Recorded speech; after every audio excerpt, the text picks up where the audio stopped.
গৌতম তো মহা খুশি, সাথে গৌতমকে পেয়ে ইরাও তো খুশিতে পুরো গুলগুলা। তো এত খুশির একটা মুহূর্ত, তার উপর আবার বিয়ের অনুষ্ঠান, এখানে একটা গান না হলে কি চলে? না না না না। তো গান শুরু হয়ে যায় ও গানের মধ্য দিয়ে আবার এদের বিবাহ কার্য সম্পূর্ণ হতে থাকে। তখন এদের দুজনের দুষ্টামো আর খুনসুটি দেখে আমরা স্পষ্ট ফিল করতে পারি এরা পুরো একদম পারফেক্ট কাপল। মনে হচ্ছে আল্লাহ যেন এদেরকে একে অপরের জন্যই বানিয়েছে। আর এটা যে শুধু আমরাই ফিল করতেছি তা নয়, এরা দুজনেও এটা ফিল করতেছে। তো যাই হোক, বিয়ের অনুষ্ঠান শেষের পর্বে আসলে গৌতম ওয়েডিং স্পিচ শুরু করে। অ্যাটেনশন প্লিজ, আজকে আমি খুব রোমান্টিক মুডে আছি, তাই আমার পারিবারিক কিছু রোমান্টিক হিস্ট্রি আপনাদের সাথে শেয়ার করব।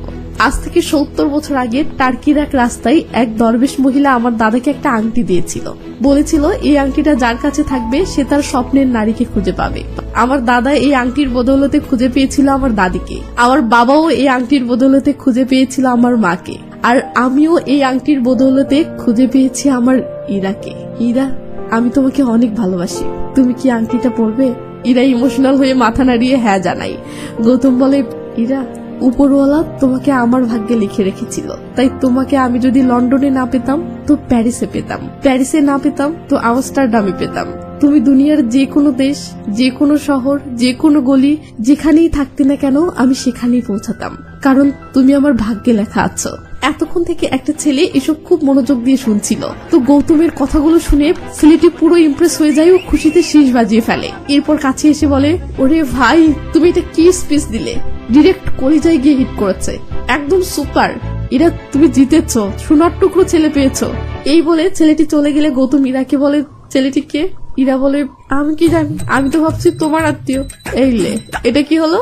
ওদিকে ছেলেটির সাথে আরো দুজন বন্ধু ছিল। টোটাল 3 জন হারামি মিলে নিজের বাপের বিয়ে মনে করে ইচ্ছে মতো মদ গিলতেছে। এমন সময় ইরা এসে জিজ্ঞাসা করে, আচ্ছা তুমি কোন পক্ষের? আমি তো আমার নিজের পক্ষের। এই বলে ছেলেটি হাসতে থাকে। তো এরপর ছেলেটি বলে, আমি জাগি, ভালো নাম যোগিন্দার, এ রানে, আর ও হলো পিঙ্কি। এত ভদ্র পরিবারের একটা বিয়েতে এমন খ্যাতমার্কা ছেলেদের বাজে আচরণে গৌতম খুবই বিরক্ত হয়ে ও ম্যানেজমেন্টের লোক ডেকে এদেরকে তাড়িয়ে দেওয়ার চেষ্টা করে। তখন শেষ মুহূর্তে এসে জাগি ভদ্র আচরণে আসে ও সিরিয়াস হয়ে বলে, ভাই সরি, আজকে আপনার বিয়ের দিন, শুধু শুধু আমাদের কারণে আপনার মুডটা নষ্ট করবেন না। আপনার স্পিচটা শুনে খুব ভালো লাগলো, তাই একটু এনজয় করতেছি। আর কি, মদই তো, আমার বিয়েতে আইসেন, ইচ্ছে মতো খাওয়াবো। এই বলে জাগি কথা শেষ করতেই ম্যানেজমেন্টের লোকজন এদেরকে ধাক্কা দিয়ে বের করে দিলে জাগি বের হয়ে মুগ্ধতা নিয়ে আপন মনে বলতে থাকে, তুমি দুনিয়ার যে কোনো দেশ, যে কোনো শহর, যে কোনো গলি, যেখানেই থাকতে না কেন আমি সেখানেই পৌঁছাতাম, কারণ তুমি আমার ভাগ্যে লেখা আছো।